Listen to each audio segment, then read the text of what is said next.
News of the day. Mr. Zimmerman, have you made a decision as to whether or not you want to testify in this case? With values that never die. There are certainly a lot of controversies or scandals brewing right now when it comes to the Obama administration. This is American Heartland with Dr. Grace. Dealing with the federal government is not always high-tech, and it's not always user-friendly. The stories that matter. This is a massive escalation in the tension here in Egypt. The issues that count. I don't know why the media tries to make this into a sensation.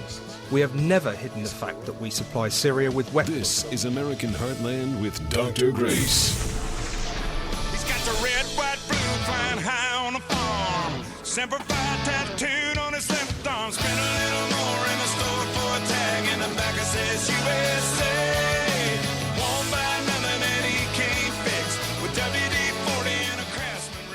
Welcome to American Heartland with Dr. Grace. I am the editor of Politics and Culture at worldtribune.com. Thank you for spending some time with us today on your Saturday.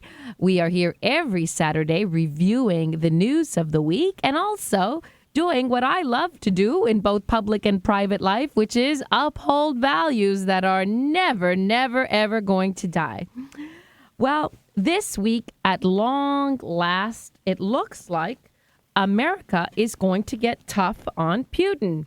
Putin has not only annexed the Crimea, he also has 40,000 troops in the region, making gradual incursions into the rest of Ukraine.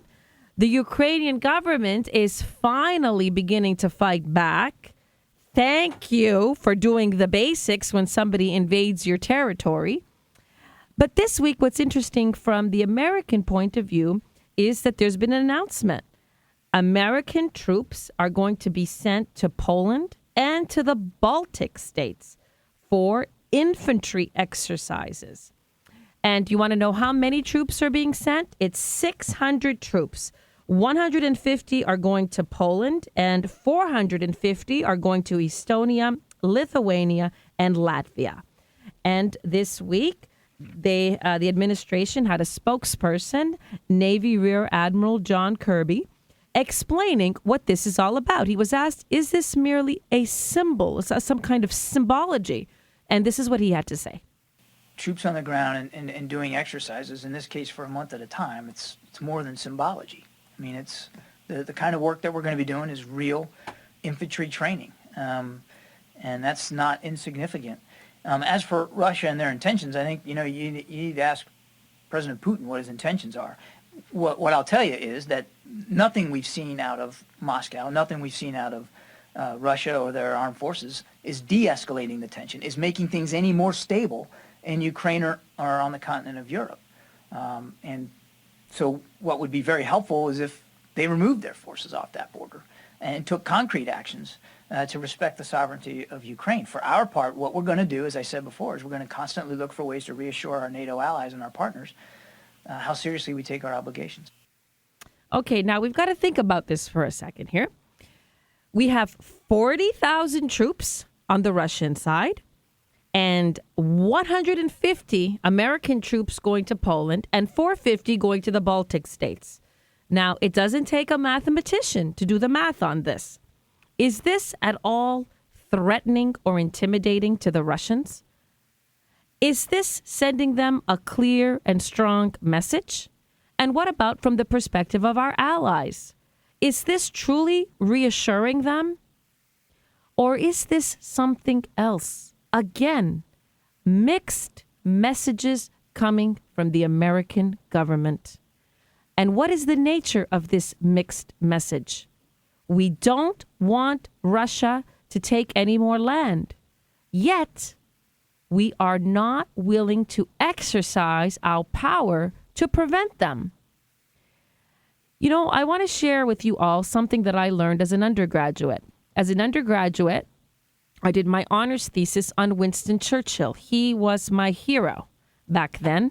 I read just about everything that he wrote, massive volumes of books. One of the books that I read was called The Aftermath, and this was his assessment of World War I. He had played a leading role in a campaign in World War I which was the Gallipoli campaign. It was trying to break the gridlock on the Western Front.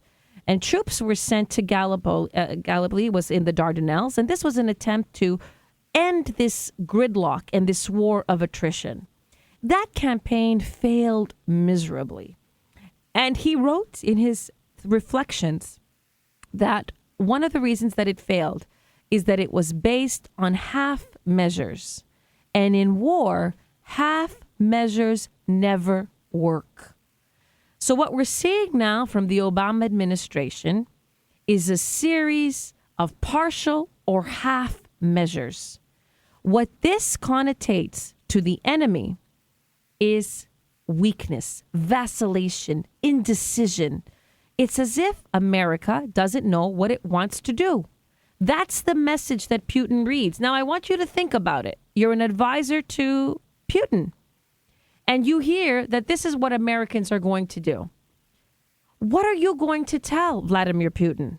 Are you going to say, sir, this is very dangerous for us. The situation is becoming very threatening. The situation is going to spiral out of control. No, you would walk in and you would say this, Mr. Putin, it's very clear the Americans are not really willing to do anything to defend any kind of moral obligation they had to Ukraine by having told Ukraine to get rid of its nuclear weapons.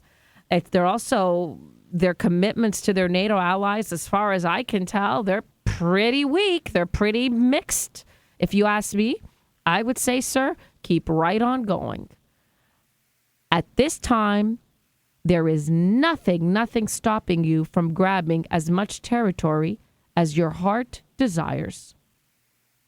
So, I have been saying all along since this crisis began that the president needed to show a very forceful, decisive, commanding policy. He needed to have one, and he needed to speak of it, and he needed to execute it.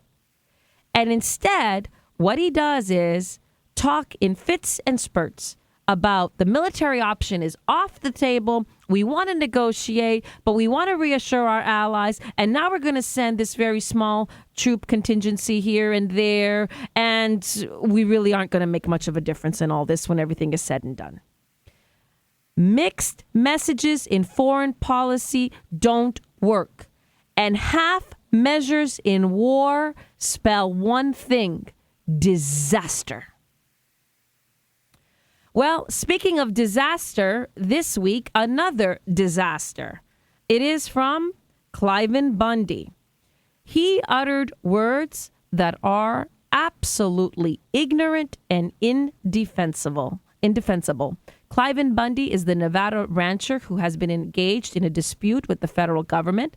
The federal government has behaved in a very heavy-handed manner in dealing with him. His claims have been taken up by the courts. It all involves whether or not he has the right to graze upon public land, and the government is claiming that he owes them a lot of money, and they have acted in a very heavy-handed manner to defend their claims. Now, Cliven Bundy has been perceived as a hero, a folk hero, until now. He's been seen as a folk hero because he was willing to stand up to what is seen as an abusive federal government, as a heavy-handed, arrogant, out-of-touch federal government. Now, he's gone way too far, making comments that are absolutely disgusting. Listen to this. Yes, and, if what I said, I'm wondering. And I know Glenn Beck, he has something on the internet or news, and he uses the word I'm wondering. And when they come to me, I said, that's exactly what I said. I said, I'm wondering if they're better off under government subsidy and their young women are having abortions and their young men are in jail and their older women and their children are sitting out on the cement porch without nothing to do. I'm wondering, are they happier now under this government subsidy system than they were when they were slaves and they was able to have their family structure together and the chickens and a garden and the people had something to do? And so, in my mind, I'm wondering, are they better off being slaves in that sense, or better off being slaves to the United States government in the sense of subsidy? Okay, so here we have this former hero now blowing himself up, essentially, blowing up his credibility, blowing up his reputation by making a statement that is ignorant and despicable. He's basically saying that he's not sure whether or not blacks in the United States of America are better off accepting welfare, those, by the way, who do, and that's not all of the black population. So he's casting everybody with one big, ugly brush. So he's wondering, he's comparing those blacks who may be on welfare to slavery, saying that perhaps some would be better off under slavery. Why? Because the family structure was better back then and they had something to do. I mean, this is ignorance of the highest level. First and foremost, the family structure under slavery was practically non-existent. In many cases, families were cavalierly broken up and split up at the whim of the masters. A slave could be sold at any time. There was no more regard for the family, for a black family during the times of slavery than there would be for a group of puppies that are nowadays split up, or a group of kittens. I mean, that is the mindset with which many slaves were treated. Slavery is one of the most despicable acts on the earth. And the key reason it is so despicable is that all those individuals were denied their freedom. And that's the big difference, Mr. Bundy, between slavery and anything that goes on today. Today, somebody who accepts to not work, who chooses not to work, who chooses to take money from the federal government is doing just that, is making a choice in a society that protects their rights and gives them liberty, and it gives them the freedom to make choices for themselves. So there is no comparison whatsoever between blacks under slavery and blacks today. Furthermore, not all blacks behave the same way, so his comments are woefully ignorant. You have a very prosperous segment of the black community. Let me tell you this, in Maryland, where I live, there's a section in PG County where there were multi-million-dollar mansions owned primarily by very successful blacks. There's a huge black middle class that is thriving, hardworking, and very productive members of American society. So how dare he make these comments? These comments are ignorant, and they also betray that he is a man full of bigotry and prejudice. He's ignorant of the past, and he's ignorant of the present. As a professor at Howard University for many years, I really learned a great deal about African Americans, and I also learned about blacks who come from all over the world to this great country. There are blacks who come from Africa, who come from the Caribbean. And one of the very rich things that I come away with from my years teaching there is just how many communities of blacks there are in the United States. And you know what was amusing to me back then, as I was discovering it all myself, because I was a Canadian. I am a Canadian, right? And I began my journey in the U.S. Quickly teaching at a predominantly African American school. And there I learned, to my delight, to my joy, and also sometimes I found it very amusing, the variety of cultures, the variety of classes, and also the way in which some cultures within black societies consider themselves superior to others. I'll give you an example. I once had a conversation with one of my students who was an African male, one of my top students, and in private life, We would just chat a little bit. I would take some of the students out on various excursions as a group. I was head of the Chancellor Williams Society, so we would go out to museums and do all kinds of fun things together. So I teased him one time, and I asked him about whether or not he had a girlfriend. And he said, Dr. Vuoto, you're not going to believe this, but a lot of the African-American girls here at Howard University refuse to date me because they think that they're African American and I'm originally from Africa and therefore they're superior to me. So what I found amusing was how many elements of superiority and inferiority there existed amongst all these various African and African American and Caribbean cultures and subcultures and classes. Mr. Bundy is woefully ignorant of the richness of black life in the United States of America. What he said is despicable and must be condemned by every corner. His kind of comments has nothing at all to do with contemporary American conservatism. A dark day in American society when somebody like him is so woefully ignorant of the great suffering experienced by our fellow Americans, all those blacks who were enslaved for so many years. You are listening to Dr. Grace, the editor of Politics and Culture at WorldTribune.com, upholding values that will never, ever die. That's half as lonesome as the sound of the sleeping city sidewalk. And Sunday morning coming down. The stories that matter, the issues that count. This is American Heartland with Dr. Grace. The stories that matter, the issues that count. This is American Heartland with Dr. Grace.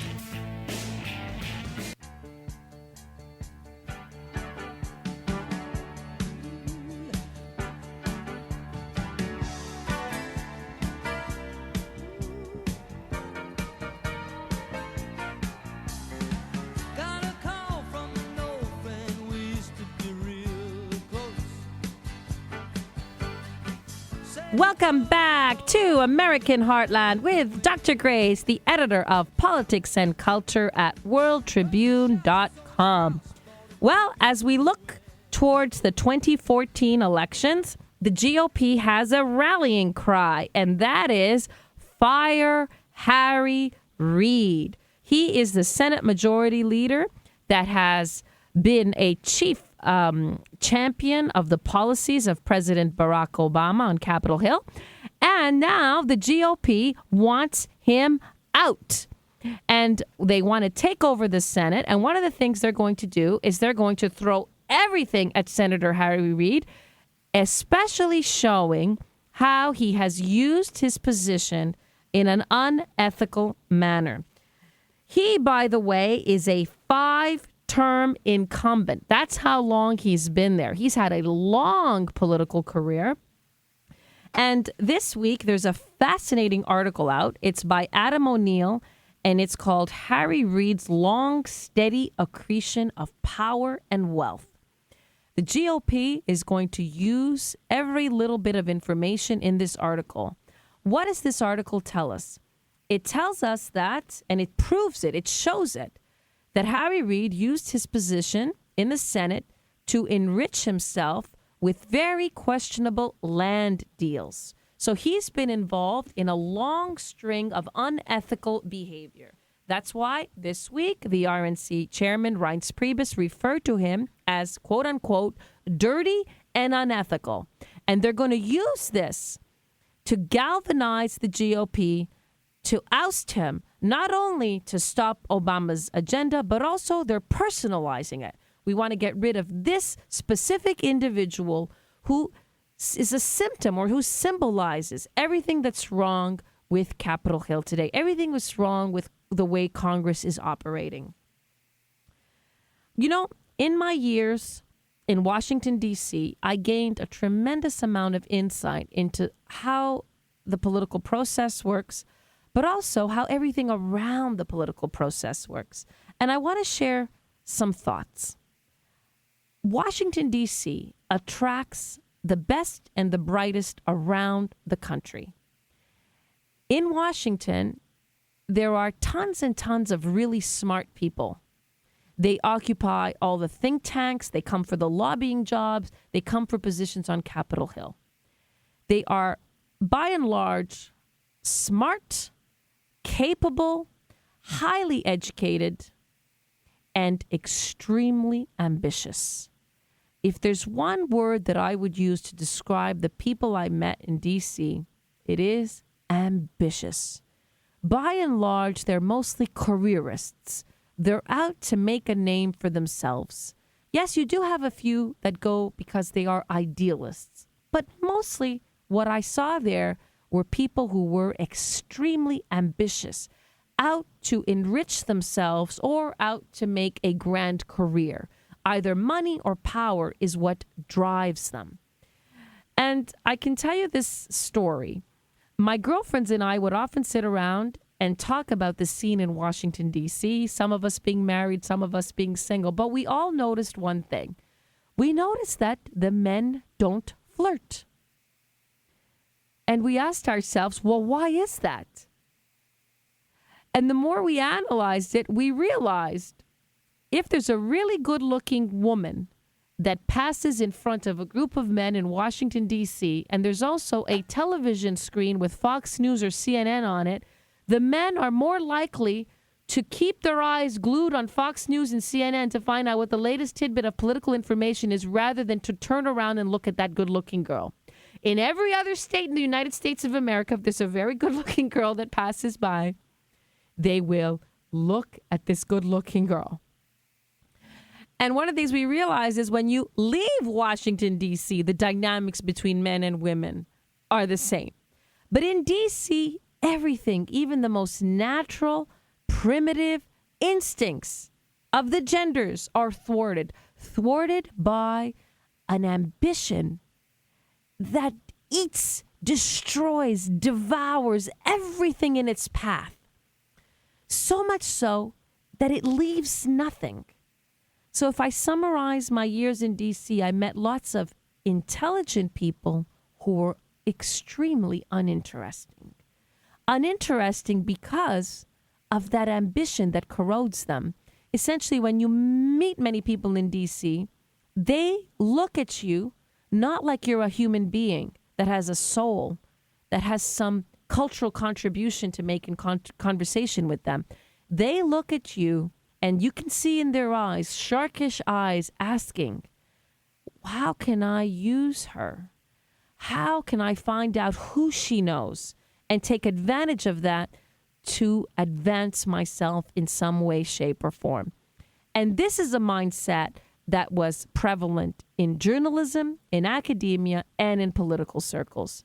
So much so that I created a nickname for everybody in D.C. I called them the mutants.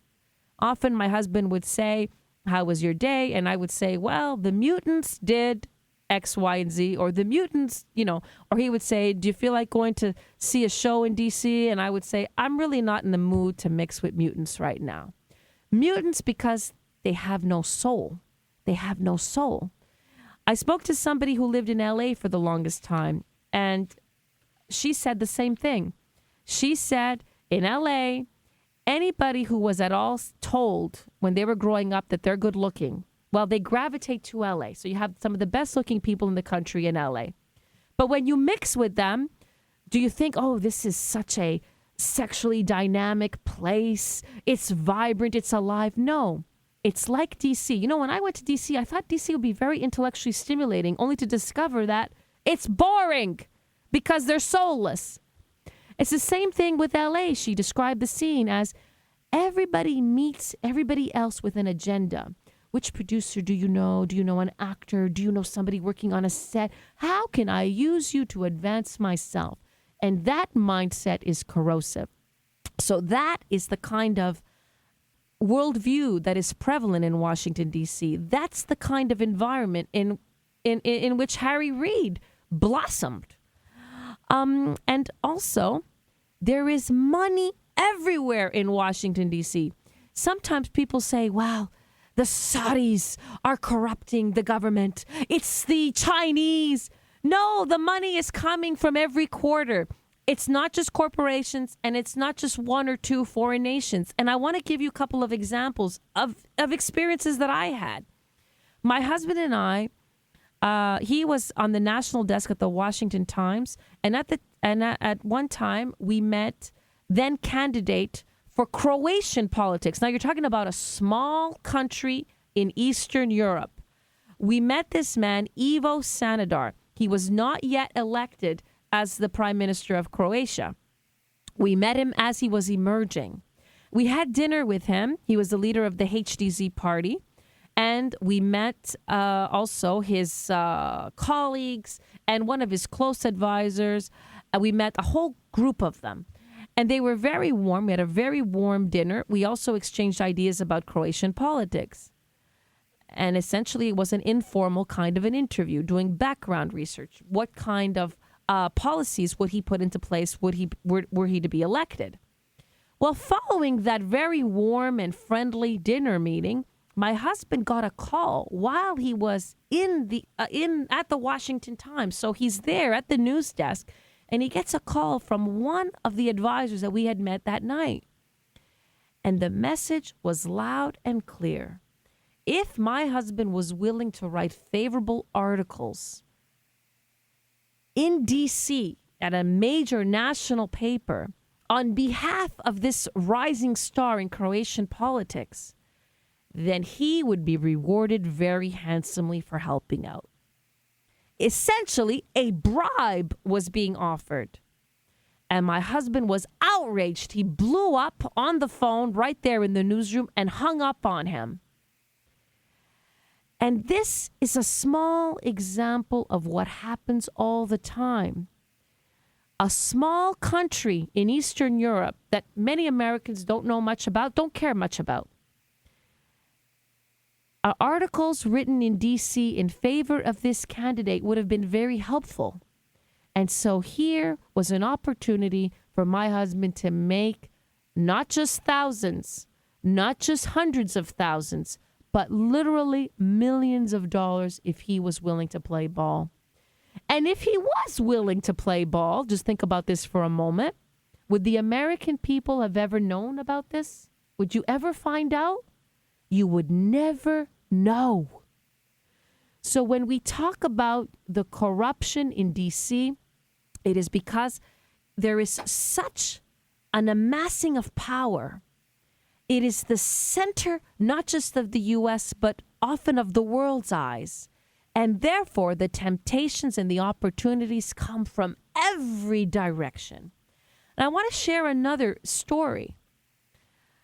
We also had the opportunity to dine with a very wealthy Chinese lady.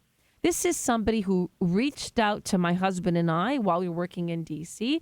She said that she was a fan, especially of my husband's work. She was a great supporter of conservative ideas. She and her family had suffered under the communist Chinese, and she would love to take us out to dinner just so she could tell us her story. Well, we were sort of intrigued by this whole thing.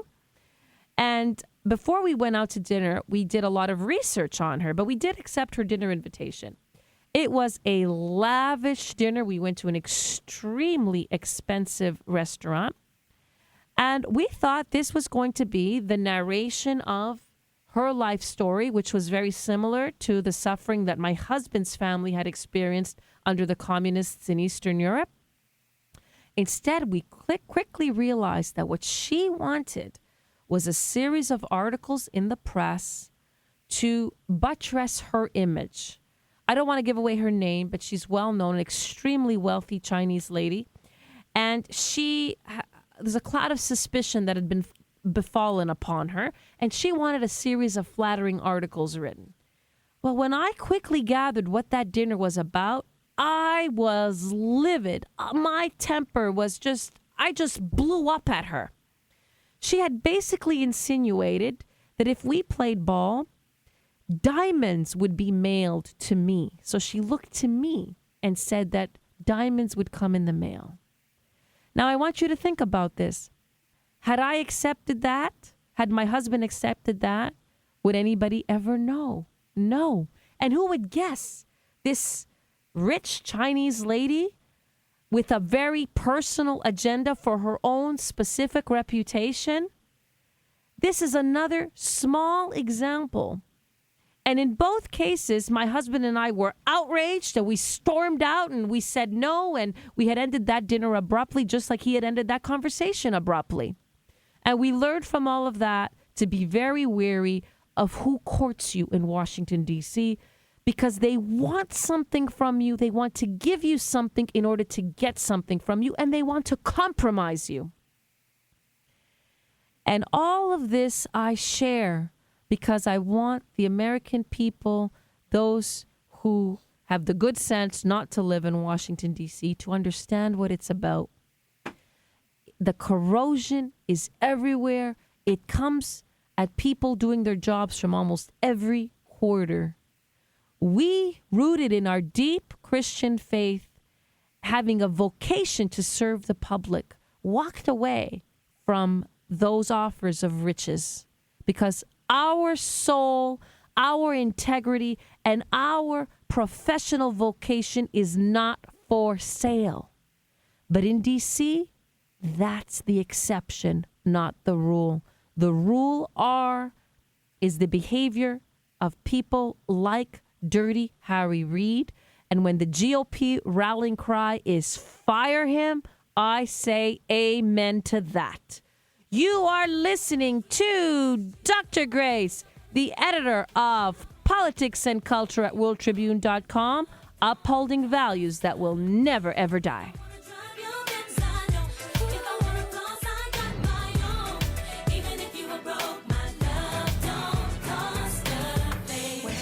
The stories that matter, the issues that count. This is American Heartland with Dr. Grace. The stories that matter, the issues that count. This is American Heartland with Dr. Grace.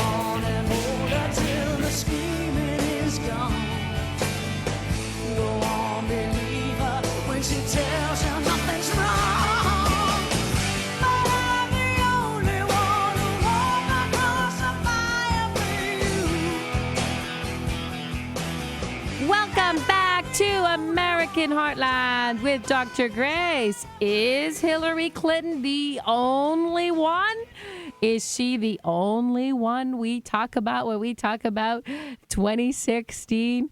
You know, almost every week there are stories out there about Hillary Clinton and whether or not she should run in 2016. What I find interesting is that you're hearing, like I said last week, murmurings among Democrats that this may not be such a good idea. And I want you to listen carefully to this dialogue on a panel on MSNBC.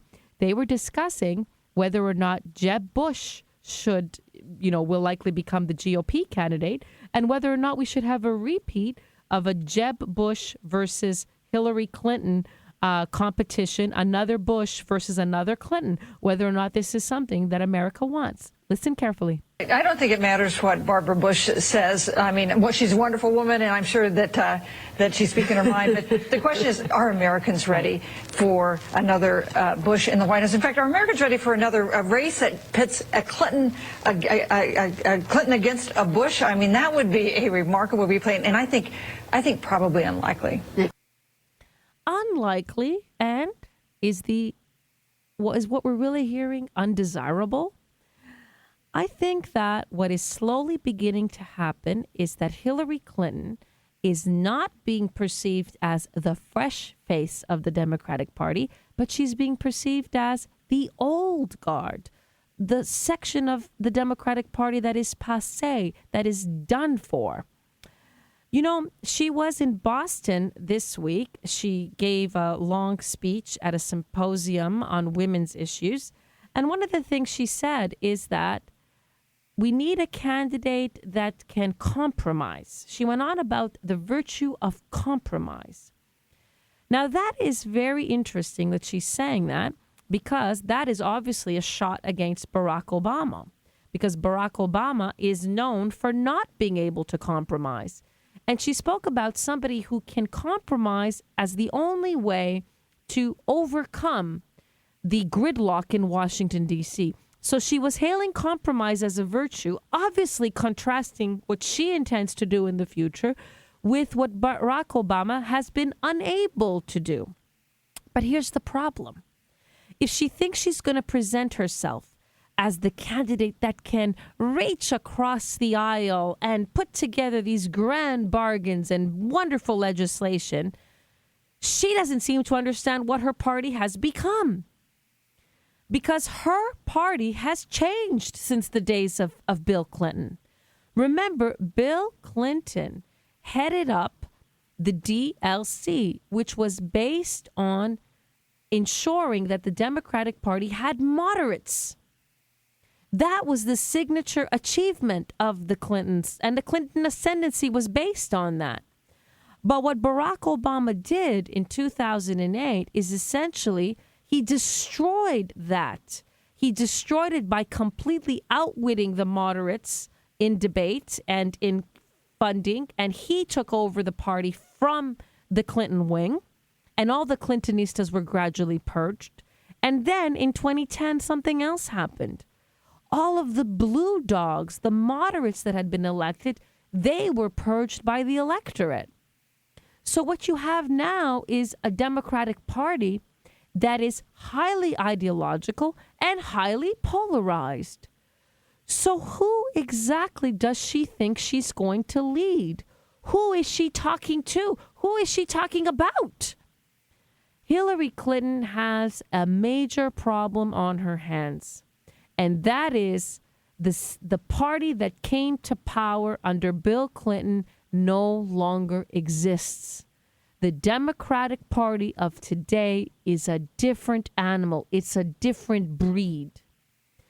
And young Democrats don't look to somebody like Hillary Clinton as the one that's going to solve their problems, the one that's going to lead their party into the future. No, they see her as twofold, associated with a decrepit, old, faraway, distant Bill Clinton presidency, and a disillusioning, in fact, continuously disillusioning Barack Obama presidency, of which she was a part. So she is seen as part of the past. By and large, even independents see her as somebody whose day has come and gone. She has an appeal still to one group in particular, and that is baby boomers, especially women who are baby boomers, people like Barbara Walters. Those are those who thought that in 2008, that campaign was theirs and they were robbed of it. Women who wanted to break the ultimate glass ceiling were robbed by this upstart, incompetent, neophyte Barack Obama, who was all dazzling talk and poor in terms of action. So there is a group of baby boomers, especially female baby boomers, that will champion Hillary Clinton as a historical presidency based on what premise? That she is a woman. But you know what? The woman card can only go so far, because we just had a historical presidency, the first African American elected, and we've seen what that amounted to. A big party in 2008, and then the mess that follows afterwards. So the American people are weary of that. And it's not so much that they don't like the Clinton name. They don't want to hear Bush and Clinton again. They don't want America to turn into a set of dynasties. It's that we understand what it means to go down the road of a quote-unquote historical presidency. We understand that experience and merit is much more important than patting ourselves on the back saying that we broke this or that ceiling, we broke this or that historical precedent. That wears thin. It has worn thin. So Hillary Clinton is going to try to play the woman card, but it will only take her so far. Listen as she already starts that drumbeat. Roll it, Brittany. More women do serve in public office. They're able to contribute to their economies. But it's a glass that is half full at best. Because in too many places, too many women still face ceilings that hold them back. There she goes. And of course, the ultimate glass ceiling is the presidency, and she wants to break that ceiling, and I am woman, and hear me roar. Well, you know what? To the youth that doesn't have a good job, they don't care. To the independents that are disillusioned with Barack Obama, and they've seen that this government is bloated and out of control, they don't care. And to many, obviously, conservatives who are alarmed about the state of this country, this glass ceiling is irrelevant. If you notice, how did other women in other countries rise to the highest office in the land? Look at somebody like Margaret Thatcher, Britain's Iron Lady, or even today's Angela Merkel. Is it by talking about the glass ceiling and playing the woman card? No. They rose because they championed an ideology. Look at Margaret Thatcher. She could explain like nobody else the value of a free enterprise system. This was one of her calling cards. But what about Hillary Clinton? Does she have a consistent ideology? She doesn't. That's her greatest weakness as a candidate. That's why Barack Obama was able to defeat her in 2008. Because she came across as a pragmatist who shifts her position according to the political winds. And that was not appealing back then, and it won't be any more appealing going forward, no matter how much she plays the gender card. But you know, as we consider 2016, we should also ask ourselves a key question. I've just identified 2 women who rose in other countries that led conservative movements. Why, oh why, do we not have anybody that is a female yet that can lead us within the Republican Party? Why do we not have in this country a great conservative female? I'm asking all of you to ponder that question. Just a few years ago, everybody was saying that in 2016, we were going to have this grand showdown between the former governor of Alaska, Sarah Palin, and Hillary Clinton. She was going to be the first great conservative leader. And yet, she is not anywhere near a contender. Why? Because she proved to be a quitter. She quit after 2 years serving as a governor of Alaska. And then, instead of building up her political bona fides, she went for the cash. She went for the reality shows about Alaska. She went for the quick cash on Fox News as a contributor, which, by the way, that act has worn thin very quickly, and her presence there is fading. You see her less and less. Why? Because she betrayed the constituents of her state. You know, when Sarah Palin's name was first circulated, and then she abandoned her post as governor of Alaska, I was flooded by emails by people in Alaska that had supported her, who said they never really believed her reason for leaving, that they really thought she just wanted to cash in on her new fame after having been selected as John McCain's running mate.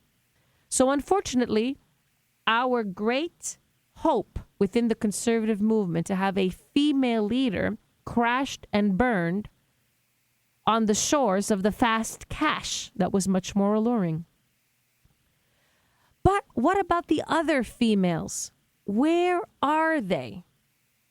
Why so late in the game is the United States of America nowhere near in contention of producing a great female conservative leader? I hope that out there in the heartland today, there are women of great conservative convictions, of Christian convictions, that vow, I will be the first female president of the United States, and may that first female president be a conservative female president of the United States. You are listening to Dr. Grace, the editor of Politics and Culture at WorldTribune.com, upholding values that are never, ever going to die.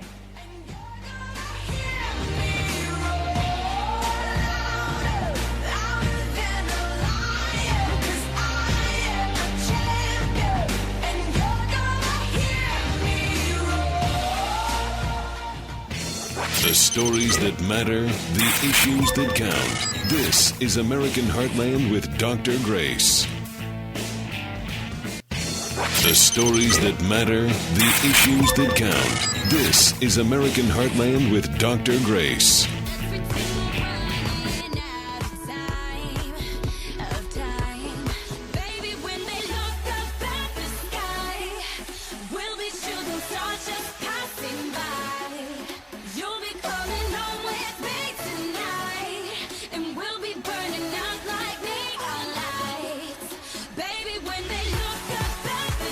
Welcome back to American Heartland. You're listening to Dr. Grace, the editor of Politics and Culture at WorldTribune.com. You know, I'm extremely impressed with Reverend Franklin Graham. This is a man who speaks his mind regardless of where he is. On This Week with George Stephanopoulos, he was on the panel, and they had a panel in which the topic of homosexuality came up. And he was asked pointedly whether or not people of that persuasion would go to heaven. And his response, based on his strong Christian beliefs, he said, well, if they repent of their sin, they can go to heaven. And the rest of the panel looked at him almost astonished that he would have the courage, the composure to state his Christian convictions, regardless of where he was, even on ABC, even on a channel that is notorious for being politically correct. Well, recently in an interview, he has explained that Christians are being persecuted around the world and in the United States, and we're entering a new age of persecution. Listen carefully. We do see it rising around the globe, no question about it, and it's frightening. We see the anti-Christian position in this country. We see so much of it coming out of the entertainment industry, especially in certain segments of the news media. Christians are being attacked, and it's just part of it. And we see now in Europe the anti-Semitism, no question, it's there, and we're living in a world that is changing, and it is frightening to see how quickly the world is changing. And I think we're going to see real persecution of Christians and Jews in the years to come. And indeed, that is the case, because Christians are being persecuted at home by a very radical liberalism that is gaining ascendancy. And there's also the danger around the globe, and the facts are that radical Islamists are persecuting Christians around the globe. And these two movements are not in abeyance. In fact, they're in ascendance. And so it's clear that Christians are entering an age of persecution. It's astonishing that in a society where it was Christians who were once dominant, they're now being pushed to the margins and increasingly ostracized. So much so that many Christians cower in their Christian beliefs. They don't want others to know what they truly believe. And that is especially true in states that are predominantly liberal, where there are just a minority of Christians and conservatives. Then they feel the need all the more to keep their convictions hidden. Well, listen to the advice that the Reverend has for all of us. Well, I would encourage Christians not to back down, to stand firm, to share your faith, to stand for your faith, not to be afraid of the secularist who will scoff at you, We live in a world where we want to be politically correct. We live in a world where people want to be accepted. And standing for Jesus Christ, you're not going to be accepted in some circles. And you just have to be willing to accept that. And but don't be afraid. And I would encourage Christians to stand and be proud of your faith and not to be shy, but to tell others about what God has done for you, what Christ did when he died on the cross and rose from the grave. Let people know that. I think that's extremely important. I was astonished as a professor. Sometimes I would ask students some basic questions like, could anybody recite the 10 Commandments? And they wouldn't even know what they were. In one instance, I had an exercise where with a group of 30 students, I said, let's put the 10 Commandments on the board. And I would start with one student and say, list one. And we would go down. And we would almost come to the very end of the class before we got all 10. Sometimes I would ask students, do you have any religious education at all? Have you been taught religion in the home? Show me by a show of hands. Obviously, this would be when we'd be talking about historical topics. I was teaching on the rise of Christianity or some such topic in world history or European history. I would use it as a vehicle to gauge the background of these students also. And I was stunned that you now have, in some cases, no exposure to religion whatsoever. So what the Reverend is saying is, sometimes by speaking up, you're actually going to speak about your faith to somebody who knows nothing about religion at all. Sadly, one of my best friends is going down this road. She is not a very devout Christian. She married a Muslim. And so they decided that the child is going to choose their faith when the child grows up. Well, you know what that means? The child's going to have very little exposure to any faith and likely to simply think that no religion really matters that much. Because if it mattered, then the parents wouldn't have given her a choice. She certainly had no choice as to whether or not she would eat her vegetables. So what the Reverend is saying is use opportunities to discuss the faith, to discuss your principles instead of the opposite. Because if we do the opposite, if we back down, if we keep our faith hidden, the pattern, it's only going to go in one direction. And that is the increasing ostracization and marginalization of everything that we hold dear. But I think we need to be much more bold in the profession and the expression of our faith. One time, I was intrigued by a caller who called into a talk radio show and said, we should have Christian pride parades. I like that idea. I think it's time for that. In the Italian villages, you see these processions that take place on the feast days. I used to kind of mock those when I was growing up. I still thought they were kind of primitive and kind of silly. I didn't get it. Now I get it. Now I think maybe we should have some of those in the big cities across America. Why don't we have Christian pride? They have gay pride. We have parades for just about everything. We have parades when somebody wins the Super Bowl, for crying out loud. When a team wins a sporting event, which frankly I care nothing about. I don't care what state wins what championship. And yet, we should think about Christian pride parades. One time I heard a sermon in my church saying we should wear the crucifix. We used to all wear crucifixes. And not just as a matter of fashion, the way Madonna wears it, the way some of these celebrities wear it, as though it's something trendy that in their real life they desecrate by their degenerate values, but wear it as a symbol of who we are and what we believe. But I think there's no question about it. If we truly want to see Christianity thrive, there is one thing that we all really need to do. It's not just talk about the faith, but it's to embody the faith values. It's to embody the gentleness. It's to embody the love. It's to embody the self-sacrifice that we are called to exercise as Christians. And I'd like to go a step further and say I would love to see the revival of the saints.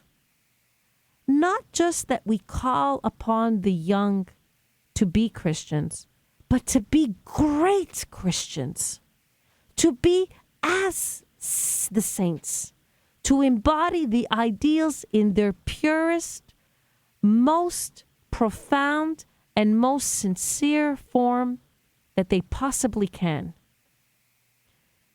Enough of all of this corruption and the color gray. I'm tired of the gray. I'm tired of the black. What I want to see is the pure white embodied in our youth, the pure white of the Christian faith. And the more we do that, the more we champion that, the more likely we will not be on the defensive, but our values and our faith will shine brightly for all to see and all to embrace. This is Dr. Grace, upholding values that are never going to die. Well, if you ask me where I come from,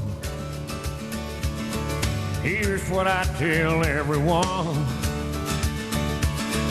I was born by God's dear grace.